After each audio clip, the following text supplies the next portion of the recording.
Hello, and welcome to another update video about Bitcoin. We want to start on the daily time frame. Situation here on the daily chart has not really changed, but you can see that the momentum here from the swing low that formed on the 30th of December, the momentum to the upside is increasing. The next objective for the bulls will be a break above the green line here, which is located around 100K.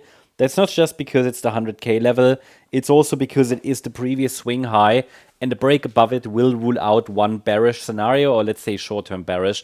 As you know, I've not confirmed the major top. I don't necessarily assume that we have, formed a major top. I think we are in a high risk area, but as I also explained today in detail in our member live stream, while the risk is high, one more high would be ideal. Yeah. And it is possible that the price is still, even with a break above that 100K level, forms a wider ABC structure. That's always possible. Yeah. And the wave 4 is still unfolding.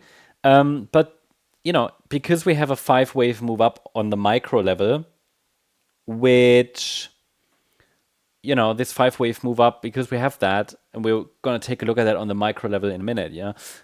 Because we have seen a first micro pattern in 5 waves, it's actually quite likely that a low is already in. I'm talking about that wave 4 has bottomed. So we will have to go to the micro chart now, or the smaller time frame chart, and really take a look at it in detail. And the price could then progress towards 130K next. Obviously not in a straight line, but be aware, should the market in Q1 form a new high, and it doesn't necessarily need to go to 130K, but if a new high is formed, that could be a major top. A major top that could actually end the cycle. So technically speaking, only a marginally higher high above the December high is needed. So above around about 109K. But I would prefer a healthy wave 5 closer towards the 130K level. Now, I explained everything around that. I'm not going to call a top until we see breaks of support and so on and so on. We don't need to repeat all that. But overall idea is one more high, major top in Q1. Now let's take a look at the smaller time frame chart. And here I didn't have to change the microstructure at all. Actually, you can see a nice 5-wave move up now from the 30th of December low. We talked about the idea that already, yesterday we saw already a possible 5-wave move up, right, with that top that formed on Friday. But we highlighted that this was only a very weak 5-wave move, and actually one more high would give us a clearer 5-wave pattern. And this is what's now happening.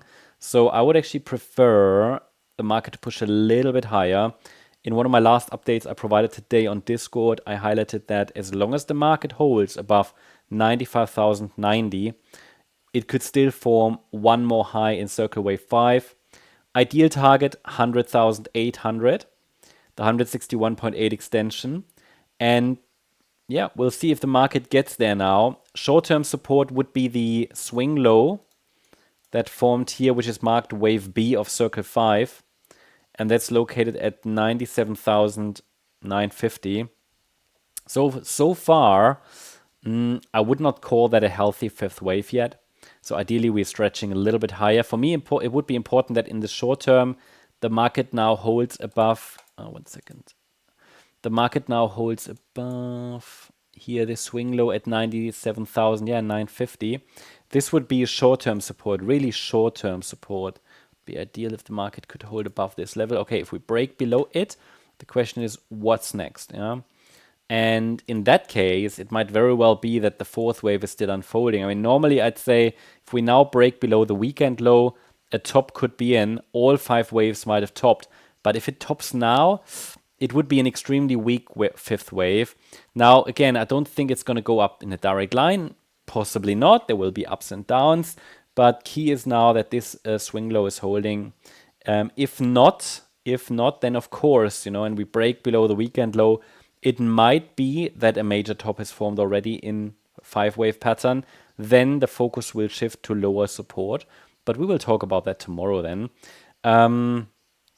But actually, with such a marginally higher high, we might consider if wave 4 is still unfolding, right? So I'll leave the support areas where they are now. We keep it simple. The market has so far formed a marginally higher high above the Friday high. But to keep it simple, because it's not a sustained break and it's not a healthy fifth wave yet. We leave the support area where they are, the areas. We have two support areas, right? Upper support, lower support. None of them have been tested here in this wave 4. It's not needed that it's tested. What we just want is that the market forms that one more high for a clearer 5-wave move. We're nearly there. Maybe a little higher would be preferred. And then, yeah, once we then have a top, we will possibly get another nice opportunity for a 1-2 setup, because after a 5-wave move up, not only do we have a confirmation that a larger correction finished, so the idea would be we are on our way to all-time highs, but also typically a 5-wave move is followed by a 3-wave corrective pullback that should hold a higher low. That's our classic Elliott Wave setup, a 1-2 setup, and then from there a 3rd wave rally should start. These are typically good times to look for entries. Now again, I'm not telling you to do that. It's just what, from an Elliott Wave point of view, is typically, let's say, recommended. It's just a typical 1-2 setup, quite common in Elliott Wave. Yeah, that's the update about Bitcoin. Hope you liked the update. If you did, please hit the like button, leave a comment, and subscribe. And if you really like the content, then please check out the channel membership. Also, make sure that you follow us on Instagram and Twitter for additional content. Thanks a lot for watching. Bye-bye.